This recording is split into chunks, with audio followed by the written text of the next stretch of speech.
Ešte by som mohol predstaviť, že Evka Cifrová, Playmate júna 2007, Miloš Čepka, zástupca šéfredaktora časopisu Playboy a moje meno je Peter Susko, ja som šéfredaktor toho časopisu.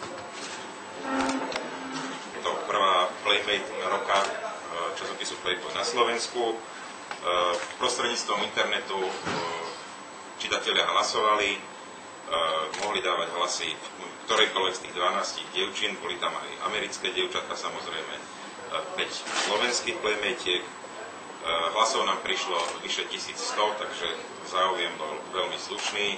V júni 2007 tak si jej fotoseriály sa nemýlim prevzali 3 edície, či 4 zahraničné a v podstate sa nám podaril taký husársky kúsok vo venezuelskej edícii, kde naraz 3 slovenské Playmate, Monika Kujincová z augusta 2006, Eva a Jana Arkiová z augusta 2007 sa dostali do jedného jediného čísla. Tohtoročných Playmate budú môcť čitatelia budúci rok vyberať budúcoročnú Playmate roka.